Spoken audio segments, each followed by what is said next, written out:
wondered how you can make your drawings look three-dimensional when shading?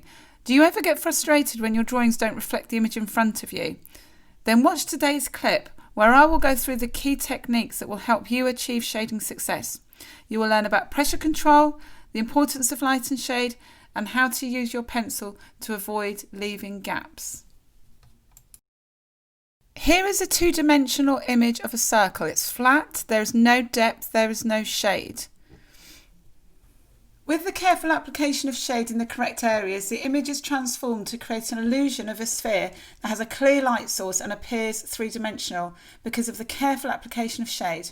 In this video, I'm going to show you how to apply shade to give the illusion of depth. You will learn about pressure control and how to apply shade smoothly.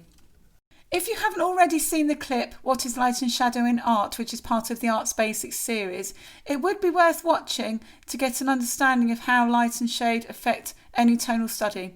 I have included this diagram to give you an idea of the different areas of light and shade that can exist on an object and why it is important that they are shaded in the correct value. In today's clip, I will be using the Staedtler Tradition series of pencils, and I will mainly be using the 4B and HB pencil. Any pencil's fine, but if you are going to be starting out, I would recommend using a HB pencil, and of course look in the descriptions below to find where you can get these pencils.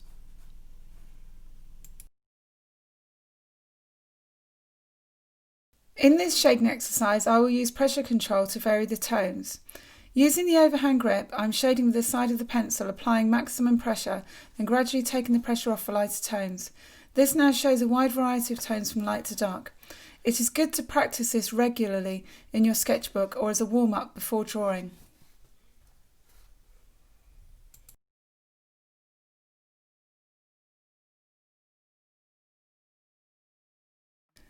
Another exercise that's good to practice for consistent tone is tonal bars. Quickly sketch a grid and start with your darkest tone or value first. In this example, I've used a B pencil, and if you feel it necessary, you can go back and layer over your strokes to make them gradually darker or smoother. Again, this is a good exercise to practice regularly.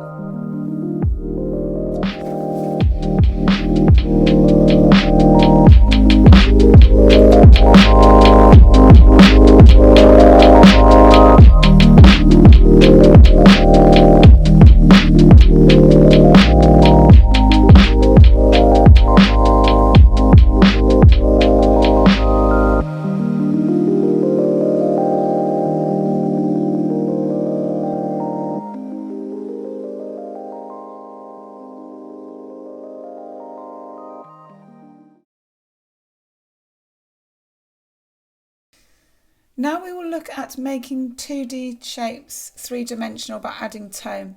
So we're going to start by looking at a circle, which is a two-dimensional shape, and once we're happy with the outline we can start adding tone. I've started adding shade to the darker core shadow areas with a HB pencil. Then I'm going to fill out the dark areas with a softer 4B pencil and progressively darken the core shadow area.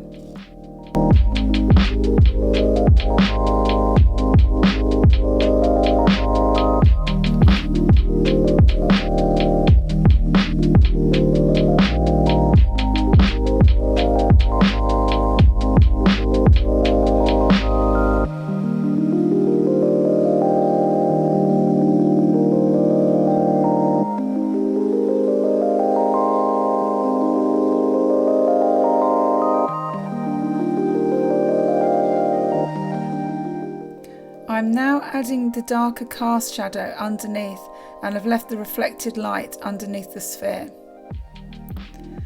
And now you can see we have transformed a circle into a sphere.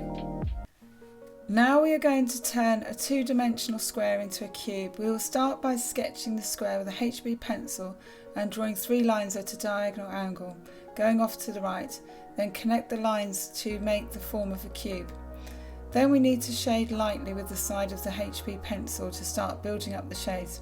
It's better when working with graphite pencil to start with lighter layers, then build those layers up.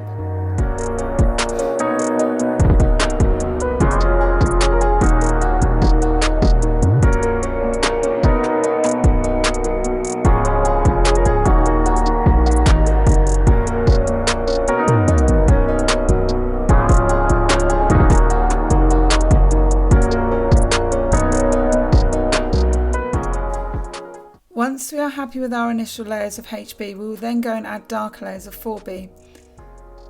In each of these forms, the light source is coming from the top left-hand corner, so the top area of the cube will have the highlight, the front-facing plane will have the mid-tone, and the right side plane has the darkest area. Now we need to add cast shadow and slightly darken the edges.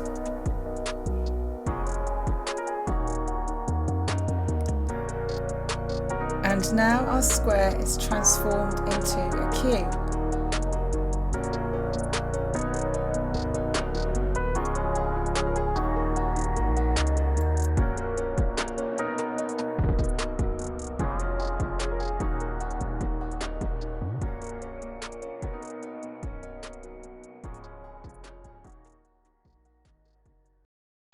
Now let's transform a triangle into a pyramid. Once we have the triangle in place, we will bring the diagonal line down and then connect that line with the bottom right hand corner of the triangle. Now we're ready to start adding tone. We will start by lightly adding tone with the HB pencil and make the tones lightly by gradually adding more layers.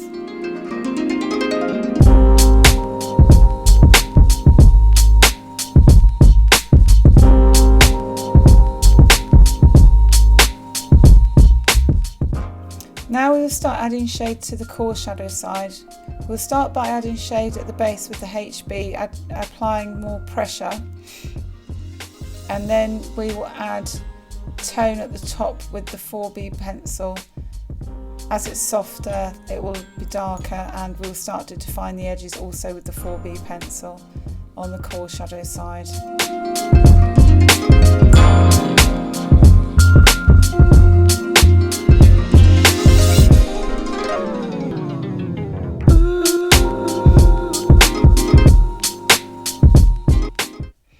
We'll now start adding shade to our core shadow, defining our edges with the tip of the 4B pencil, and then gradually adding darker tones to our core shadow. And any edges will be cleaned up with the 4B pencil.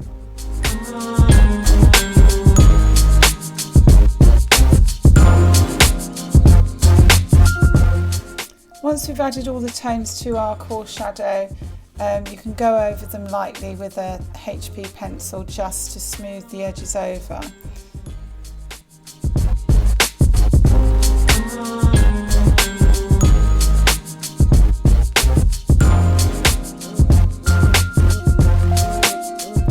And here is your final finished pyramid.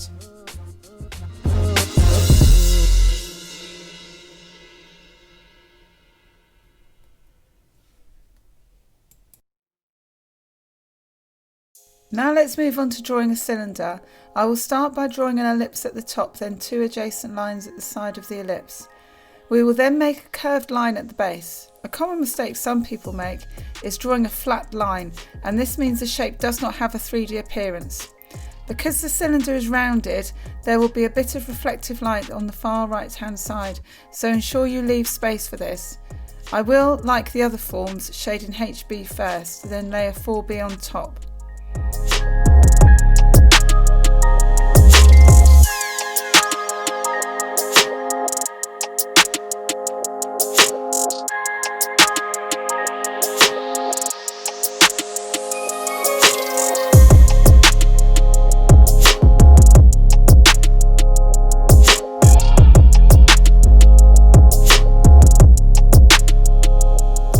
I will then add details with a 4B pencil and the cast shadow.